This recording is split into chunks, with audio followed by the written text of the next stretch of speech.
Hello everyone! Welcome back to my channel and this is Kakay Sato again, back to our Kusina Kay. And today may lulutuin na naman tayo na isang glutinous rice recipe, pwedeng pang merienda or kakanin. Napakasimple po. As I've said, ang gagamitin lang po natin ay glutinous rice, mani na dudurugin natin mamaya, and then etong ubi jam. So, napakasimple po. But before natin umpisahan, subscribe muna kayo sa aking channel, Kakay Sato po sa Kaysiyahan. Don't forget to click the notification bell para updated kayo sa lahat ng aking mga videos. Okay? Start na tayo!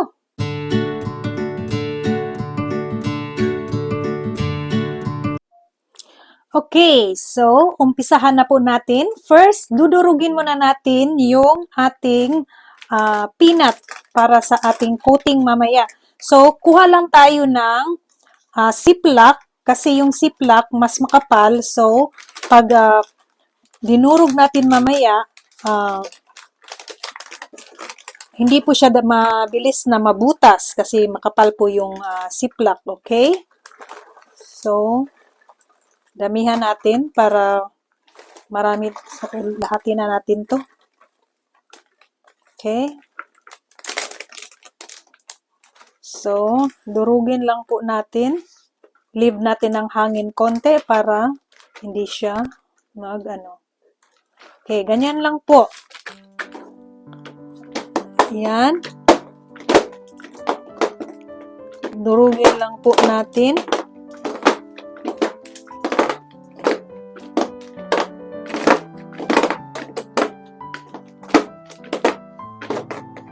Hanggang sa madurog po lahat. Okay?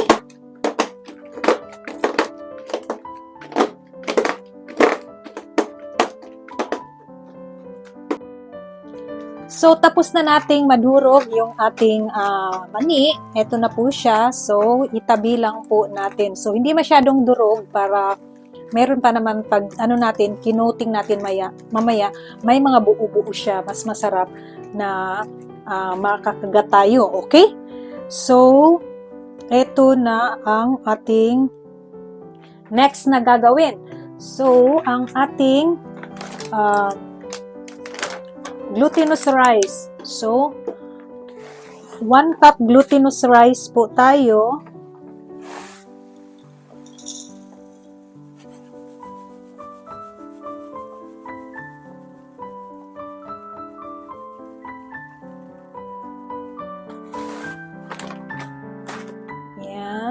So,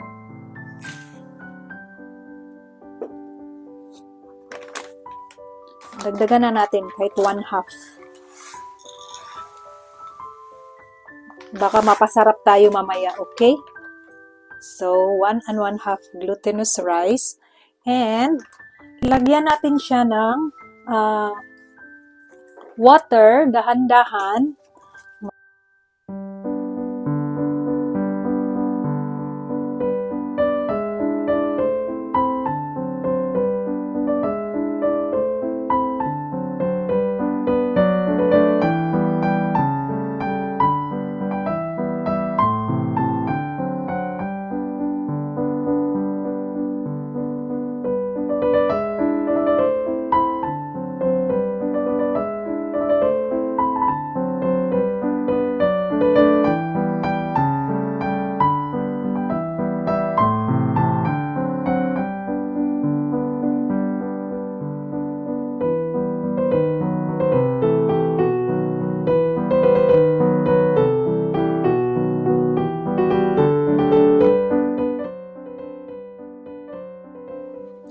Okay guys, so nakuha na po natin ang consistency ng ating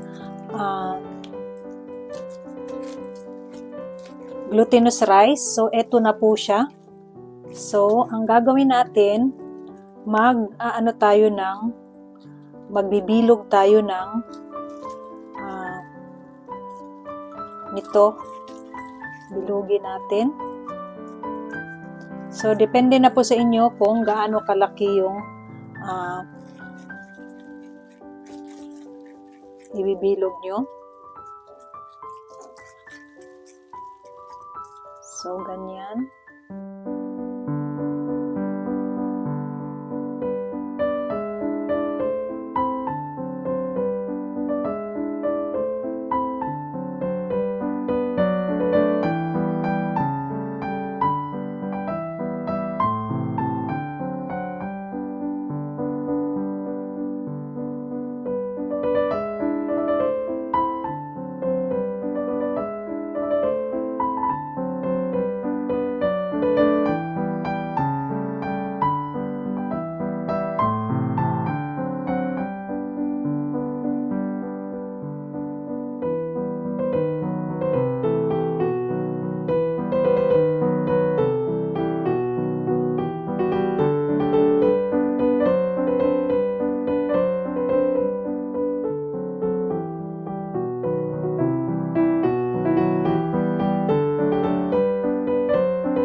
Okay, so ngayon, since nabilog na natin sila lahat, ang gagawin natin, i-flat natin yan sila. Okay? Pa-flat. Oops.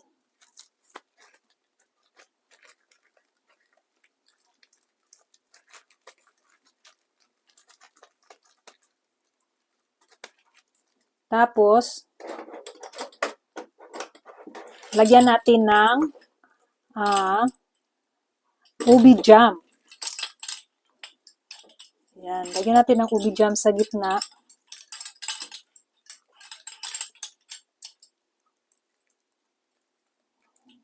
Yan. Mas masarap kung mas marami. Tapos,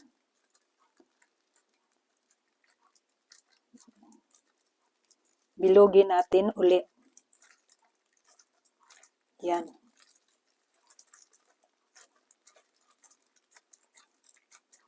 Yan. So, nasa gitna na siya. Yan. Bilogin natin ulit. Yun. Okay, so,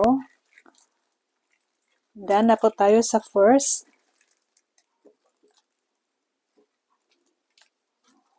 Yan. And then, yun ang gagawin natin sa lahat. Okay? Flatten natin. Then, lagyan natin sa gitna ng ubi jam.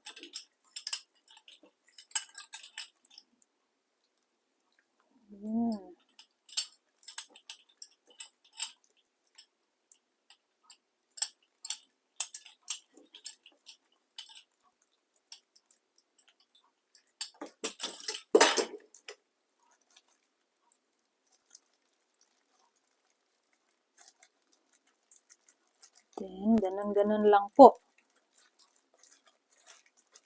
So, then, ganyan. And, so, again, ito po ang gagawin natin sa lahat. And, babalikan ko kayo pag natapos na itong lahat para mailuto na natin. Okay? Okay guys, so ayan, natapos na po nating ilagay yung ating ubi jam sa loob ng ating glutinous rice. So ito na po siya at may pinakulo na po tayo na water. So, ang gagawin po natin is para pong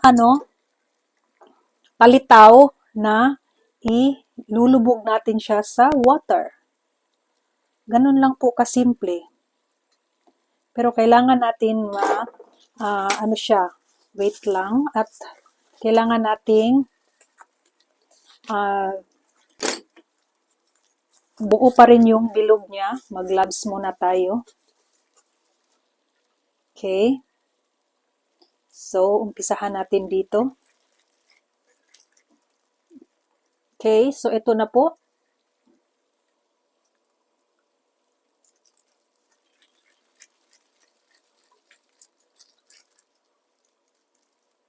Ayan.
So, ayan na po.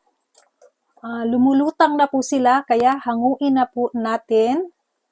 So, lagay muna natin dito.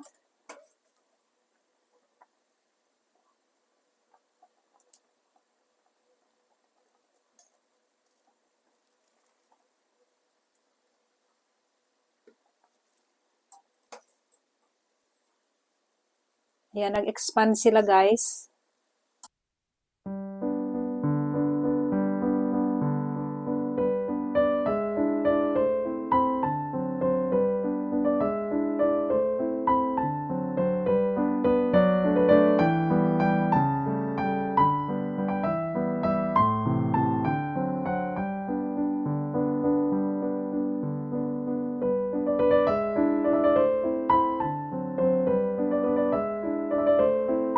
So, ito na po siya, guys.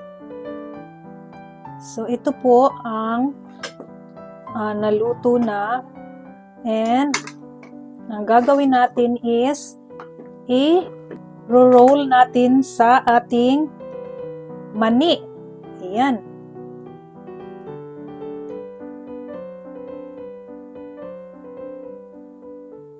Diba? Uy, napaka-yummy.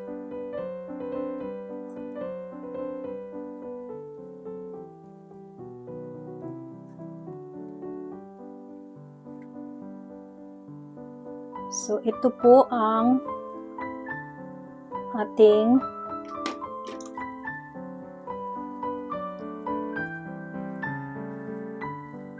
napakadali pong gayahin, guys, ng ating recipe for today.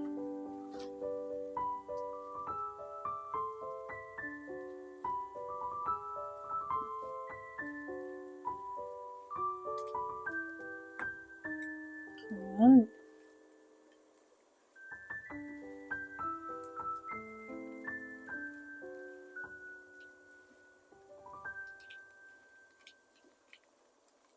So, yan lang po. Roll. So, ito na nga, guys, ang ating ayan. So, tapusin natin tong i-roll ang sa ating mani. Ayan, napaka-yummy.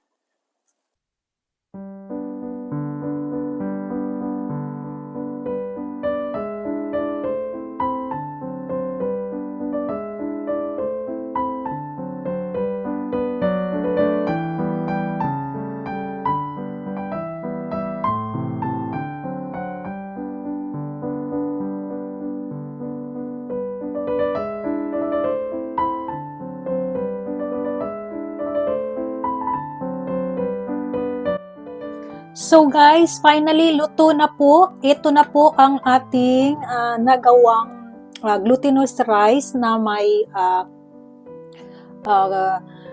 ubi jam and coated with peanut na dinurog. Okay? So ayan, napakasimpleng ingredients po na hindi po mahirap hanapin yung mga ingredients. 3 lang po at makakagawa na tayo nito. So eto po ang result niya. Ayan. So ayan, napaka-yummy niya guys. And super yummy ng ating recipe. So, yan po, oh, di ba? Ayan, sobrang yummy niya. So, yan po ang ating feeling ng ating ginawa today, ng ating glutinous rice. So, yan po ang ubi jam. So, yan, sobrang sarap. And, nagko-complement po siya, guys, kasi kung na-notice nyo, wala po tayong ginamit na sugar. So, bali, ang pinaka-sugar, ang pinaka-tamis lang po niya is yung ubi jam. And nagko-complement yung medyo maalat na coating natin kasi yung ating ginamit na peanut na dinurog is yung luto nga siya, so may konti siyang asin. So nagko-complement siya, hindi siya nakakaumay kainin. Ayan, ang exact word. So ayan, sana nagustuhan nyo ang aking luto today. So subukan nyo rin guys. Ayan, okay?